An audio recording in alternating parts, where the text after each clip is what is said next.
Hello, this will be the reading of When We're Together, I'm Not Afraid of My Tears, by Must Have Been the Wind.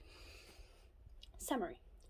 The internet is a powerful tool. News spread quickly across the globe, sometimes faster than it can be taken down. So what happens when a live stream starts from the infamous city of Yokohama? What happens when two teenage boys ruthlessly execute a pro-hero to serve as a warning to the outside world on camera? What happens is an overwhelming demand to apprehend these boys and see justice served. However, one crafty principal has another idea in mind. Or, Dazai and Chuuya are forced to attend UA after killing a pro on a live stream. But does it really count if it was their plan all along? Chapter 1. Prologue. The live stream. Content warning for this chapter are minor character death and off-screen kidnapping. Often tragedy is marked in the environment before it even happens. Writers love to use this technique to let the weather reflect and portray the emotions running rampant in the scene. Perhaps that is why no one suspected anything to happen on such a perfect day, as the sun shone on livestream began, one that would change the course of history and affect the lives of many. Message to the pro heroes. Crab Lover 29. 0 viewers, 0 likes. The camera cracked to life, the screen filled with the face of a confused teenager. A second passed before a voice called out from behind. "Is it on then?" The teenager sighed but nodded. "Yeah, no one is watching though." He moved slightly and the camera flared with bright sunlight, and for a moment 2 more figures came into view. The boy moved back and his ginger hair blocked out the other 2 people lurking in the back. "Invite the people I followed then," the first voice replied with ease. For a few moments, the only visual is a face of concentration as the ginger boy fiddled with the phone.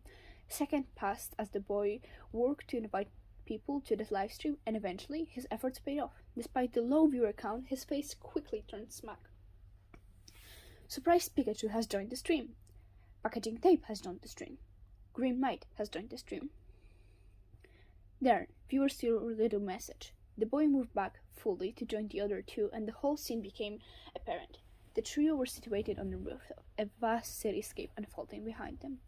In the center of the shot, a woman sat on, or was rather tied to a chair. She wore a tight spandex costume. Her blonde hair would, on any other day, add to her looks. That day, however, her hair was tangled and looked just as distressed as her face did. Said face was contorted into fear as a thick gag prevented her from speaking. 2 teenage boys dressed in black suits were stationed on either side. The ginger boy stood to the woman's right, while the other boy lounged on the left armrest. The second boy seemed all too comfortable leaning up against the terrified woman, one hand snugly resting on her neck at all times. A long brown eye stared at the camera from under the shadow of equally dark hair. A smile took over the dark-haired boy's face as he leaned forward. "Only 3 viewers, huh? Well, that's fine. I'm sure some more will join soon. Now then, I'm sure you recognize the woman beside me?" The boy waited a moment as a single comment rolled in, and he nodded. "That's right, this smart lady, and recently she made a very stupid decision. Why don't you explain, Chuuya? I think you would tell it better." The ginger boy, Chuuya, huffed and rolled his eyes. Despite that, he began talking. "This fucking pro broke into our place and started breaking shit, which happens all the time, you know, but she really caused us a problem." As he spoke, Mount Lady shook beneath the other boy's hand. As inelegant as ever, but yes, Mount Lady here caused a lot of problems. The other boy started. Trespassing to Yokohama and destroying an entire warehouse of Port Mafia supplies can't go unpunished. The boy paused and allowed the viewers to take in his words. A satisfied smile taking place on his face once more people began joining the stream. More and more people trickled in as news spread that Mount Lady was being held captive in the infamous city of Yokohama, even more so given the boy's apparent involvement with the Port Mafia. Once enough people had joined, the dark-haired boy continued to speak. "This is a message to the so-called pro-heroes. Stay out of Yokohama. No one wants you here, not the civilians, not the Port Mafia, not even the government." In a swift moment, the boy took a gun out of a hidden pocket and leisurely placed it against Mount Lady's head. Her muffled cries easily ignored.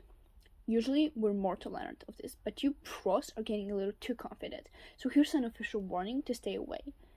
The gun pressed impossibly closer, and for a moment the helpless viewers turned away in fear of what may happen next. However, instead of shooting, the boy lowered the gun slightly and turned his attention to Chuuya. "Should we let her have some last words, Chibi?" Chuuya's face contorted with anger. "Stop calling me that already, you dead-eyed mackerel. If you want her to get last words, go ahead." The other boy nodded and seemed to think for a minute. "I've decided to be nice this once. Chuuya, bring the camera closer, will you?" Without either boy moving a finger, the camera moved closer to give the viewers a clear view of Mount Lady's face. The boy beside her moved the gun out of the frame slightly, but the presence was still felt. As he did this, a gloved pair of hands moved into the frame and grabbed onto Mount Lady's face. As the hands worked on removing the gag, Chuuya spoke. "Make these words count. Shitty Dazai won't give you a second go." The gag came off, and for a moment, all Mount Lady did is take a deep breath. Shaky breath. A second later, her face changed and she began yelling, "Help! Please! Someone, please! I did it! I just wanted to..." Her words were roughly cut off when the gag was forcibly replaced. The camera moved back a few seconds later as Chuuya ground.